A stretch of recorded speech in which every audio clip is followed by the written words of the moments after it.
ओम शांति। झूठ क्यों नहीं बोलना चाहिए, जानिए जो झूठ बोलते हैं उनके साथ क्या करते हैं भगवान।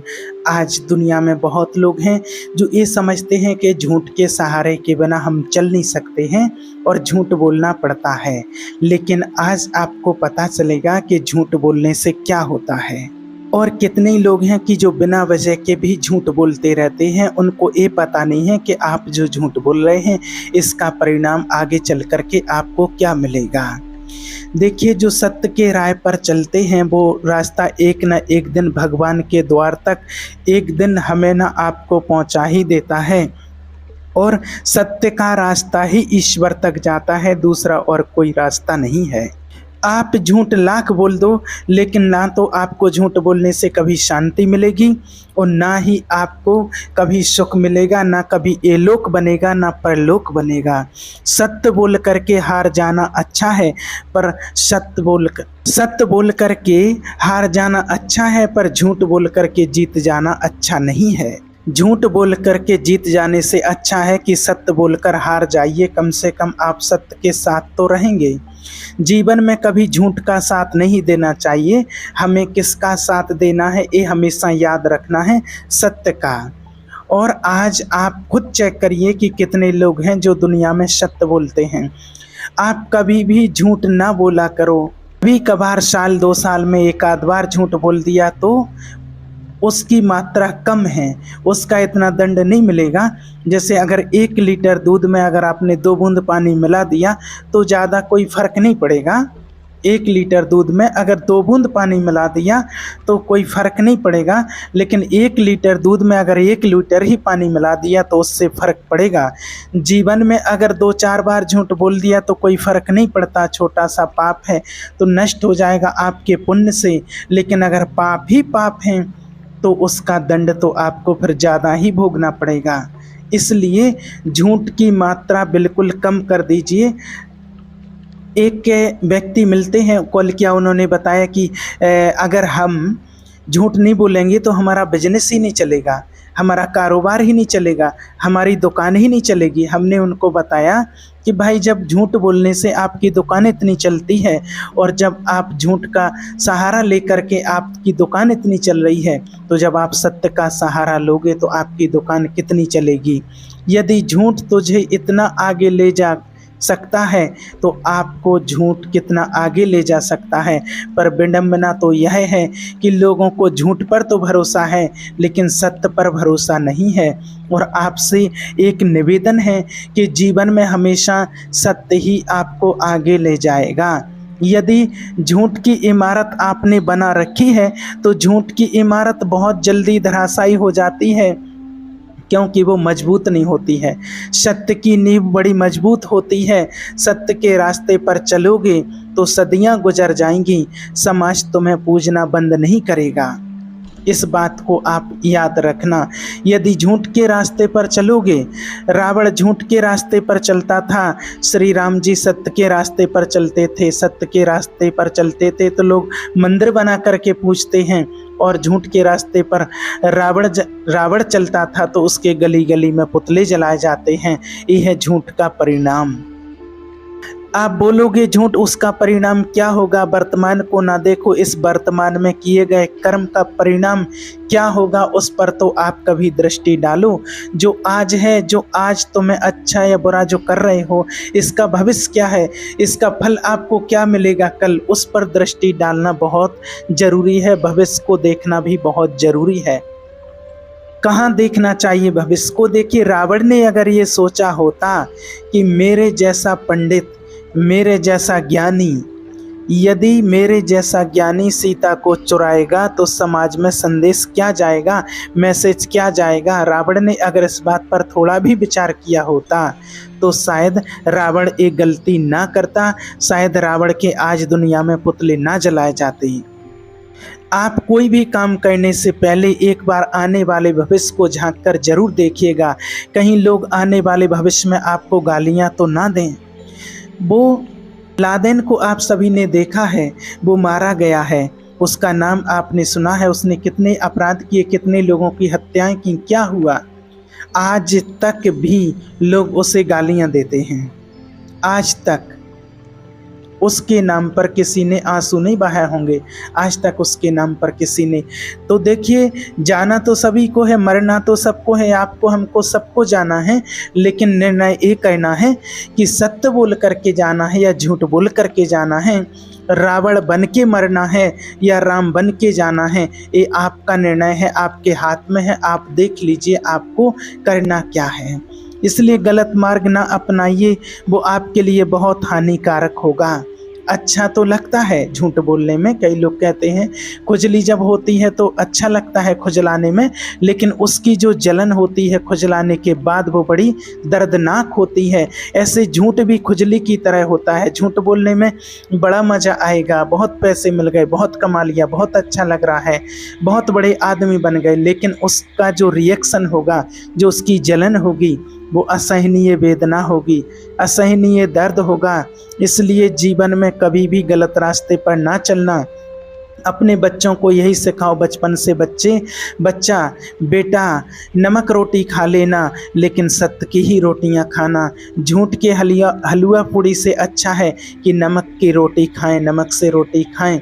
और सत्य की जो रोटी होती है वो जल्दी हजम हो जाती है, चूरन नहीं खाना पड़ता है। और पाप की रोटियां खाने के बाद चूरन खाओ तो भी हजम नहीं होती हैं, पेट गुड़गुड़ गुड़गुड़ करता रहता है। ना तो रात को नींद आएगी, ना तो आपको चैन मिलेगा। आप आलीशान बंगला बनवा लीजिए, झूठ बोल करके पाप करके रह लीजिए उस बंगले में, शांति आपको कभी नहीं मिलेगी। रावण सोने की लंका में रहता था, शांति नहीं मिली, जबकि रावण जिस लंका में रहता था वो लंका किसने बनवाई थी आपको पता है? वह लंका भोलेनाथ ने बनवाई थी, शंकर जी ने बनवाई थी। किसके लिए बनवाई थी? अपने लिए बनवाई थी। पार्वती जी ने कहा पहाड़ में रहते रहते बहुत दिन हो गए हैं, और उन्होंने कहा कि सबने घर बनवा लिए हैं, सब सेटल हो गए हैं, थोड़ा आप भी घर बनवा लीजिए, थोड़ा हम भी वहाँ अच्छे से रहें, परिवार की तरह लगे कि हम भी रहते हैं, और यहाँ आप पहाड़ में पड़े रहते हो। शंकर जी ने कहा पार्वती की इच्छा है तो एक बढ़िया सा घर बनवाते हैं। शंकर जी ने कृपा की और सोने की लंका बनवा दी शंकर जी ने। और गृह प्रवेश, अब घर बनाया तो गृह प्रवेश के लिए पंडित की ज़रूरत है। तो शंकर जी बोले इस समय बढ़िया पंडित रावण ही है, आओ पंडित जी। रावण को बुलाया, गृह प्रवेश कराओ। तो रावण ने गृह प्रवेश कराया। शंकर जी ने कहा कि दक्षिणा में क्या चाहिए? रावण बोला लंका। रावण बोला ए लंका बहुत अच्छी है, जो आपका घर है बहुत अच्छा है, और आप क्या करेंगे इसका? आप तो अवगढ़दानी हैं, आप तो जहाँ रहते थे वहीं रहिए, ये हमें दे दीजिए। पार्वती ने कहा हे भगवान, कैसा पंडित जी, गृह प्रवेश में घर ही मांग लिया। अब शंकर जी ने तो दे दिया, संकल्प ले लिया, और पार्वती जी से कहा चलो वहीं जहाँ थे। पार्वती जी ने श्राप दे दिया कि मूर्ख, इतना लालची है तू, जा दूसरों के घर में कब्जा करता है, रहेगा जरूर इस लंका में, पर तुझे कभी शांति नहीं मिलेगी यहाँ पर। जिस दिन से रावण लंका में शिफ्ट हुआ अपना सामान लेकर के, उस दिन से रावण उस लंका में सुखी नहीं रहा, सुखी नहीं रह पाया। आपको क्या लगता है कि दूसरों की संपत्ति हड़प लेने से आपको सुख मिल जाएगा, शांति मिल जाएगी? आजकल तो छोटा भाई बड़े भाई की हड़प लेता है, और बड़ा भाई छोटे भाई की भी हड़प लेता है। ऐसा दुनिया में बहुत चल रहा है। आज तो भाई भी हड़प लेता है। और आप लोगों को क्या लगता है कि अगर दूसरे की संपत्ति हड़प लेंगे तो क्या मज़ा आ जाएगा, बड़े आदमी हो जाएंगे, इज्जत बढ़ जाएगी? ऐसा लगता है कई लोगों को। क्यों ये नहीं सोचते कि आपको ईश्वर हर पल देख रहे हैं? परमात्मा की दृष्टि से कोई आज तक बचा नहीं, वो 1000 नेत्रों वाला है, और वो देख रहा है आपको, आँख आँख से देख रहा है तुझे देखने वाला। सच की खेती कर ले चतुर नर, समय गुजरता जाता, मेरे मालिक की दुकान में सब लोगों का खाता, सबका हिसाब किताब वही खाता वहाँ है। आपने कितना अच्छा और कितना बुरा किया है, इसलिए बुरा ना करना किसी के साथ भी, भाई के साथ तो बिल्कुल भी ना करना, कभी भी भूल कर। जमाने के साथ भी, अपने दुश्मन के साथ भी कभी बुरा ना करना, ईमानदारी से करना। हमारे यहाँ तो दुश्मनी भी ईमानदारी से निभाई जाती है। छाती पर वार सामने से तो करना, लेकिन पीठ पर वार कभी मत करना। हमारे यहाँ दुश्मनी भी ईमानदारी से निभाई जाती है, ये तो आप सभी जानते हैं ना। हमारे देश में हमारे यहाँ दुश्मनी भी ईमानदारी से निभाई जाती है, दुश्मनी में भी सत्यता होती है। हमारे यहाँ लोग कहते हैं कि दुश्मन की पीठ पर वार नहीं करना, सामने से वार करना, उसके छाती पर वार करना, बता के कि मैं आ रहा हूँ। पाप तो यहाँ भी है अगर पीठ पर वार कर दिया। इसलिए मनुष्य का धर्म है परोपकार करना, सत्य बोलना, इस रास्ते से कभी हिलिएगा मत। सत्य के लिए ये भारत कौन सी धरती है, जरा सुनिएगा। सत्य के लिए हम लोग बिक जाने वाले लोग हैं।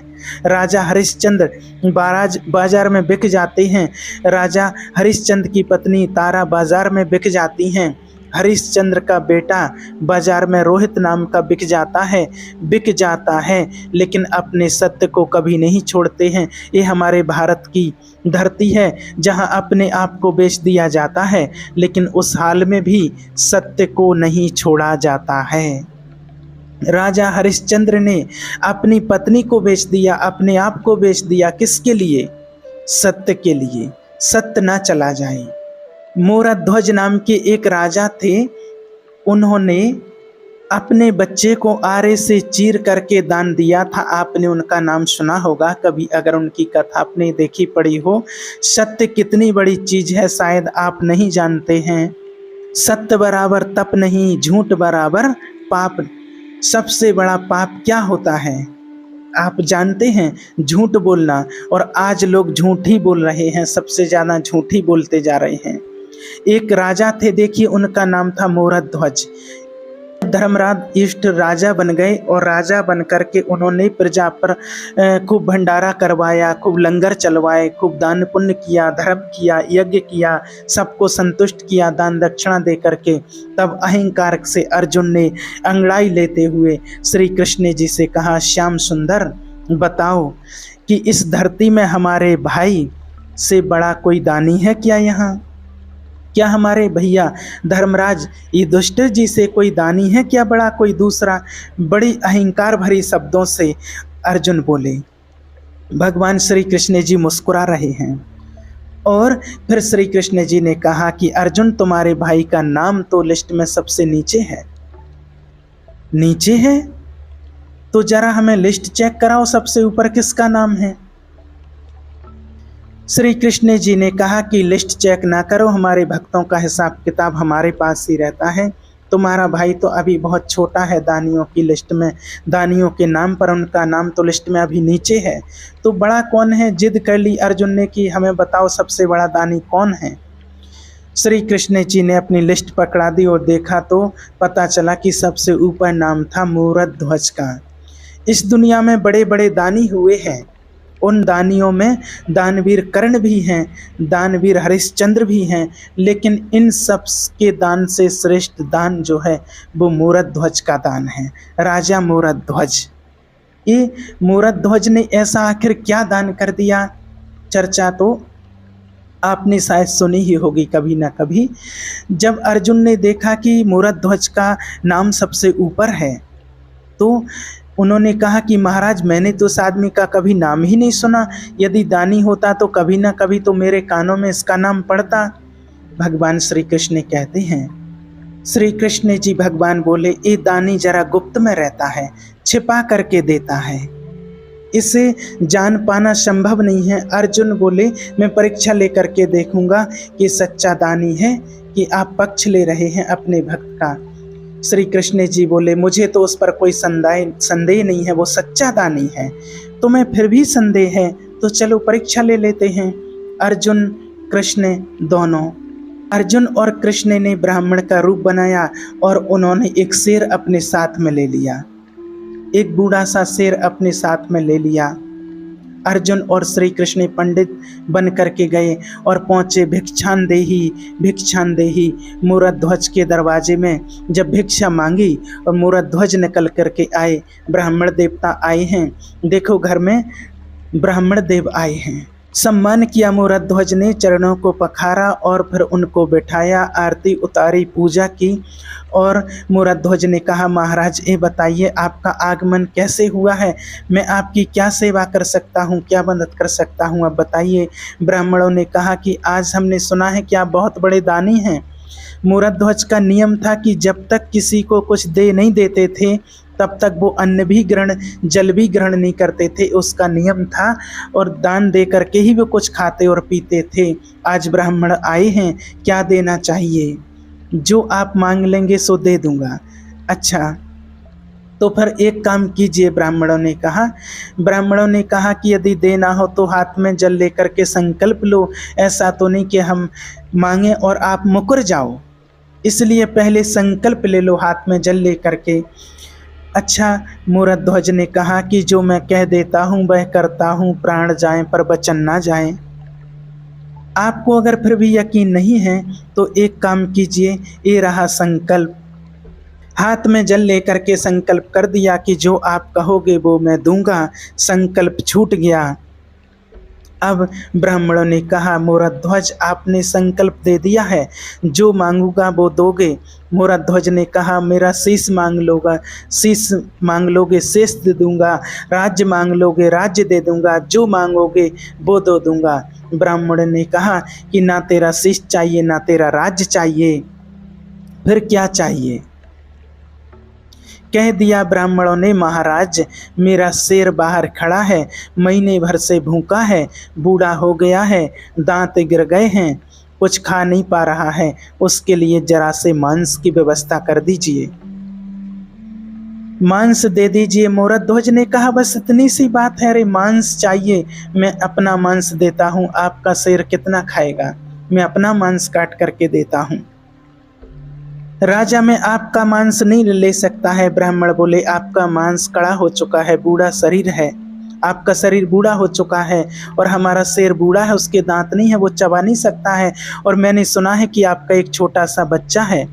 अच्छा, मूरध्वज का एक ही बेटा था, उसका नाम था ताम्रध्वज। अभी केवल 6-7 साल की आयु थी उसकी, 6-7 साल का बालक था, छोटी सी आयु थी उसकी। बहुत पूजा पाठ करने के बाद, बहुत प्रार्थनाएं करने के बाद एक बेटा उनको मिला हुआ था। ब्राह्मण कह रहे हैं कि आप अपने बेटे का मांस हमारे शेर को डालो, शेर बूढ़ा हो गया है, दांत टूट गए हैं, तो वह कड़ा मांस नहीं खाता, बच्चों का मांस जरा कोमल होता है, तो बच्चे का मांस दीजिए। पर शर्त एक और है। बोले, क्या शर्त है? बोले, हमारे शेर के दांत नहीं हैं, इसलिए वो मांस को फाड़ नहीं सकता है, इसलिए आपको ही अपने बच्चे के टुकड़े टुकड़े करने होंगे, आपको बच्चे को फाड़ करके देना होगा, क्योंकि वो तो फाड़ नहीं सकता, उसके तो दांत टूटे हुए हैं। अब तो मूरध्वज के पांव के नीचे से जमीन खिसक गई, परंतु वचन दिया था। मूरध्वज के सामने सबसे बड़ा संकट ये था कि जब मैं बेटे को जबरदस्ती पकड़ करके मार डालता हूँ तो बाल हत्या लगेगी, किसी को भी मारना हत्या होती है। यदि मैं बच्चे को मार देता हूँ तो हत्या लगेगी, और नहीं देता तो जो मैंने वचन दिया है वो वचन मिथ्या हो जाएगा, संकल्प टूट जाएगा। धर्म संकट में पड़ गए मूरध्वज। तभी उनका वह नन्हा सा बालक 5 वर्ष का दौड़ा दौड़ा आया, पिताजी मैंने सब सुन लिया, मैंने सब सुन लिया, आप यही सोच रहे हैं ना कि मेरी मर्जी है या नहीं? पिताजी ये लो मैं खड़ा हो गया हूँ, और अरे वह पुत्र कैसा जो अपने पिता के धर्म को ना बचाए, अपने पिता के धर्म की रक्षा ना कर सके। अगर मेरे द्वारा आपका धर्म बचता है, पुत्र के द्वारा पिता का धर्म बचता है, तो यही पुत्र का धर्म है कि वो पिता का धर्म बचाए, इसीलिए उसका जन्म होता है। मैं आपके धर्म की रक्षा के लिए मैं अपने प्राणों का बलिदान दे सकता हूँ पिताजी, आपका वचन मिथ्या ना हो। यदि आज आपका वचन टूट गया तो आपका धर्म चला जाएगा, और बेटे के रहते बाप का धर्म चला गया तो बेटे का होना व्यर्थ है। अरे पिता के धर्म की रक्षा पुत्र ना करे तो कौन करेगा? बेटा खड़ा हो गया, आरे की व्यवस्था की गई। जब रानी को पता चला, मूरध्वज की पत्नी को पता चला कि बच्चे को आरे से चीरना है, आरा जो लकड़ी को चीरता है, लकड़ी को काटता है, जो आरा होता, ताम्रध्वज खड़ा है, एक तरफ रानी एक तरफ राजा। रानी के तो हाथ कांप रहे हैं, कौन सी माँ होगी जो अपने बच्चे के शरीर में आरा चलाएगी। माँ थर थर कांपने लगी, रोने लगी, बच्चे को हृदय से लगा लिया, चूमने लगी, माथे को चूम करके हृदय से लगा लिया। बेटा ये क्या हो रहा है? तब ब्राह्मणों ने कहा, देखो देवी, समय कम है, शेर भूखा है, जल्दी से आरा चलाओ, यदि तुम अब आंसू बहाओगी तो हम यहाँ से चले जाएंगे, और हम चले गए तो इनका दिया हुआ वचन मिथ्या हो जाएगा। इनका सत्य आज तक टूटा नहीं, इनका वचन आज तक टूटा नहीं, और अगर आप आंसू बहाओगे तो कहीं आपके आंसुओं के कारण आज इनका वचन टूट ना जाए, मूरध्वज का वचन ना टूट जाए। रानी ने अपनी आंखों के आंसू पोंछे, बेटे को बीच में खड़ा किया। बेटे ने माँ की तरफ देखा और कहा, माँ, पुत्र की रक्षा मत करो माँ, धर्म की रक्षा करो। आज आपको धर्म की रक्षा करना है। अगर आज पिता का वचन टूट गया, अगर पिताजी ने जन्म से लेकर के आज तक कभी झूठ नहीं कहा, झूठ नहीं बोला, अगर मेरा बलिदान आज नहीं दिया आपने, तो पिता का पहली बार वचन टूट जाएगा, पिता का वचन टूट जाएगा। मैं आपसे कहता हूँ माँ, पुत्र मर जाए तो फिर वापस आ सकता है, पुत्र चला जाए तो फिर से वापस आ सकता है, पर धर्म चला गया तो वापस नहीं आएगा। इसलिए पुत्र की रक्षा नहीं, आज आप धर्म की रक्षा कीजिए माँ। धर्मो रक्षति रक्षता। खड़ा हो गया बेटा, सिर पे आरा रखा गया, एक तरफ रानी ने एक तरफ राजा ने पकड़ा और बस चलाने ही जा रहे थे तो उस नन्हे से बच्चे ने आवाज़ लगाई, माँ एक पल के लिए रुक जाओ। दौड़ करके गया, रुई लेकर के आया, माँ के कान में रुई लगा दी, पिता के कान में रुई लगा दिया। माँ ने कहा, बेटा ये रुई कान में क्यों? तो बेटा बोला, माँ जब आप आरा चलाओगी तो आप मैं चीखूंगा, चिल्लाऊंगा, शायद मैं दर्द के कारण बहुत ज़ोर से चीखूं और मेरी चीख के कारण आप आरा चलाना बंद कर दोगी माँ, और आरा चलाना बंद कर दिया तो पिता का धर्म संकट में पड़ जाएगा। इसलिए कानों में रुई लगा रहा हूँ कि मैं कितना भी चीखूं, कितना भी चिल्लाऊं, पर आप आरा चलाना बंद मत करिएगा। कान में रुई लगा दिया, खड़ा हो गया, आरा चलाना शुरू किया। खून की पिचकारियाँ दीवारों में जाने लग गईं। माँ के माथे पर खून आने लगा, पिता के माथे पर बच्चे का खून आ गया, चारों तरफ रक्त ही रक्त बिखर गया, और देखते ही देखते वो बच्चा दो भागों में फट गया, बट गया। सिर से आरा चलाया, दो भागों में बीच से फट गया। ब्राह्मणों ने कहा, इसका दाहिना अंग ले जा करके मेरे सिर को डाल दो और इसका बायां अंग ले जा करके गटर में फेंक दो। जब एक गटर की बात आई तो माँ की आंखों में आंसू आ गए। ब्राह्मणों ने कहा, आपसे मना किया था कि रोना नहीं है। महाराज मैं इसलिए नहीं रो रही हूँ कि पुत्र चला गया, फिर क्यों रो रही हो?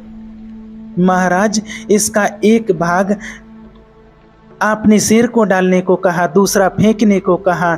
शेर एक खाएगा तो दूसरा भी खिला दीजिए, कम से कम बच्चे का पूरा शरीर तो किसी के काम में तो आएगा, गटर में यूं ही पड़ा रहेगा। इसका एक अंग आपके काम आ गया, इसका दूसरा अंग आपके काम नहीं आ सका, इसलिए मेरी आंखों में आंसू आ गए। ब्राह्मणों ने कहा, अच्छा ठीक है। श्री कृष्ण जी ने कहा कि हमें भूख लगी है, जाओ भोजन बनाओ। राजा रानी ने स्नान किया और उसी हाल में भोजन बनाया। अब देखिए जरा, ये भारत की सच्ची घटना, घटी हुई घटना है। जैसे गुरु गोविंद सिंह के दो बच्चों को दीवार में चुनवा दिया गया था, एक कहानी नहीं है, एक घटना सच्ची होती है, एक कल्पना नहीं है, एक घटी हुई घटनाएं हैं। श्री कृष्ण जी ने कहा भोजन कराओ, दोनों ने भोजन बनाया और जब थाली सामने आई भोजन की तो भगवान ने जब ग्रहण करना शुरू किया, रोटी तोड़ी और वापस रख दी और कहा, राजन हम आपके घर भोजन नहीं करेंगे। क्यों महाराज? आप हत्यारे हैं और हत्यारों के घर हम भोजन नहीं करते हैं। हत्यारे, हमने कौन सी हत्या की है? अभी अभी आपने बच्चे को मारा है, मेरे आंखों के सामने सिर पर आरा चलाया है। महाराज वो तो आपने कहा था, हमने कहा तो बच्चे को मार डालोगे? महाराज सत्य के लिए, अच्छा अपने सत्य के लिए आपने बच्चे की जान ले ली। तुम हत्यारे हो, कुछ भी कहो, हम तुम्हारे घर भोजन नहीं करेंगे। जा रहे हैं और ब्राह्मण जब जाने लगे, मोरध्वज रोने लगे। पहली बार मेरे द्वार से कोई ब्राह्मण भूखा जा रहा है, पहली बार मेरे दरवाजे से कोई ब्राह्मण नाराज होकर के जा रहा है। महाराज आपके दरवाजे से जब कोई भूखा चला जाता है तो बहुत दुख होता है। मोरध्वज के दरवाजे से आज तक ऐसा नहीं हुआ था कि कोई भूखा गया हो। अतिथि देवो भव, यही गृहस्थियों का धर्म होता है।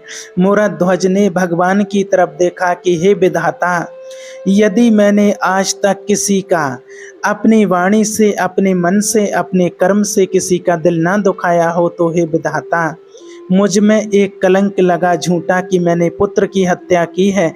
हे विधाता, मुझे इस कलंक से बचा लो। मैं सब सह सकता हूँ पर अपने माथे पर कलंक नहीं सह सकता हूँ। हे विधाता, मेरा पुत्र मुझे लौटा दो। यदि नहीं लौटाया तो जमाना सच कहेगा कि सच यही कहेगा कि कैसा पिता था, उसने अपने पुत्र को मार डाला। बेटा ताम्रध्वज, बेटा एक बार तू जिंदा होकर के अपने पिता के धर्म को बचा ले। और एक कह करके मोरध्वज मूर्छित होकर के गिर पड़े। तभी अंदर से दौड़ता हुआ वही नन्हा सा बालक, वही ताम्रध्वज ज्यों का त्यों लौट करके आ गया। पिताजी, मैं मर करके भी आपका धर्म बचाऊंगा और आपके धर्म के लिए जिंदा होना, सो मैं जिंदा होकर के भी आपके धर्म को बचाऊंगा। दौड़कर आ गया और अपने पिता के हृदय से लग गया। पिता ने देखा तो ना वहाँ कोई शेर था, ना कोई ब्राह्मण थे, वहाँ तो भगवान श्री कृष्ण और खड़े थे और अर्जुन आंखों में आंसू लिए हुए खड़े थे और अर्जुन मोरध्वज के चरणों में गिर पड़े। महाराज क्षमा कर दो, सत्य ही कहा था श्री कृष्ण जी ने कि आपके जैसा दानी कोई नहीं है। अरे धन का दान बड़ा नहीं है, शरीर का दान बड़ा नहीं है, अपना माथा भी, अपना सर भी काट कर चढ़ा देना बड़ा नहीं है, लेकिन अपने पुत्र का दान, अरे पुत्र का दान करना भी बड़ी बात नहीं है, लेकिन पुत्र का दान इस प्रकार आरे से चीर कर वही पिता दे सकता है, वो केवल मोरध्वज हैं। मोरध्वज की आंखों में आंसू आ गए। भगवान से कहा, प्रभु आप हैं क्या? आपको मुझ पर विश्वास नहीं था कि मैं आपके कभी सत्य को टूटने नहीं देने वाला हूँ? आपको विश्वास नहीं था? श्री कृष्ण भगवान जी ने मुस्कुराते हुए कहा कि मोरध्वज, अगर मैं जमाने से कहता कि तू सबसे बड़ा दानी है और तुझे कोई दानी तो स्वीकार नहीं करता, लेकिन आज तुमने सिद्ध करके बता दिया कि आपके जैसा दानी भूतो न भविष्यति, ना हुआ था ना कभी होगा। इसलिए मोरध्वज का नाम दानियों में सर्वश्रेष्ठ दानियों की लिस्ट में इनका नाम है। अपने बच्चे को आरे से चीर करके दे दिया, लेकिन धर्म को नहीं जाने दिया, सत्य को नहीं जाने दिया। अब देखिए मोरध्वज ने किसकी रक्षा की? धर्म की रक्षा की। और धर्म की रक्षा जब उन्होंने की तो उनका मरा हुआ बेटा भी जिंदा हो गया कि नहीं? मरे हुए बेटे को जिंदा किसने किया? जब आप धर्म की रक्षा करते हैं तो वही धर्म जिसकी आपने रक्षा की, वही धर्म आपकी भी रक्षा करता है। धर्मरो रक्षति रक्षता। यदि आप धर्म की रक्षा नहीं करेंगे तो धर्म भी आपकी रक्षा नहीं करेगा। सत्य की रक्षा आप करेंगे तो सत्य भी आपकी रक्षा करेगा। इसलिए सत्य के रास्ते पर चलना है। ये भारत वही भारत है, ये मिट्टी वही मिट्टी है जहाँ सत्य के लिए मर गए, मिट गए, लेकिन सत्य को नहीं जाने दिया। इसलिए आपसे निवेदन है, प्रार्थना है कि 1000, 2000, 10 लाख के लिए, 10-20 लाख के लिए भी झूठ ना बोला करो। 10-20 लाख कमा लोगे झूठ बोल करके भी तो वो 10 दिन में ख़त्म हो जाएगा, लेकिन जो झूठ बोल करके 10 लाख कमाया है वो 10 जन्मों में भी ख़त्म होने वाला, उसका पाप, उसका परिणाम आपको मिलेगा और आपको वो दंड एक ना एक दिन भोगना पड़ेगा। पैसे ख़त्म हो जाते हैं जो आपने झूठ से कमाए हैं, पर वो पाप ख़त्म नहीं होता है। पापों का दंड तो आपको भोगना ही पड़ेगा। जो पाप कर्म आपने किया है उससे कोई बचा नहीं सकता है। इसलिए बच्चों को समझाइए, बताइए कि वो झूठ ना बोला करें, असत्य ना बोला करें, सत्य का सहारा लिया करें, आश्रित रहें सत्य के, आसरा लिया करें सत्य का और सत्य के मार्ग पर चला करें। सत्य की शरण में जो रहता है, सत्य मीन्स परमात्मा, भगवान, ईश्वर, परमपिता, परमात्मा, शिव, मेरा बाबा, जो परमात्मा की शरण में रहते हैं वही, जो सत्य की शरण में हैं वही परमात्मा की शरण में हैं, और जो सत्य की शरण में नहीं वो ईश्वर की शरण में भी नहीं। सत्य मीन्स मेरे परमपिता परमात्मा ईश्वर, वही सत्य हैं। और अगर आप सत्य बोलते हैं तो आप परमात्मा का आश्रय लिए हुए हैं, आप सत्य मार्ग पर चल रहे हैं और हमेशा चलते रहना, क्योंकि हमें सत्य की दुनिया में जाना है तो सत्य मार्ग पर ही हमको चलना है। ओम शांति।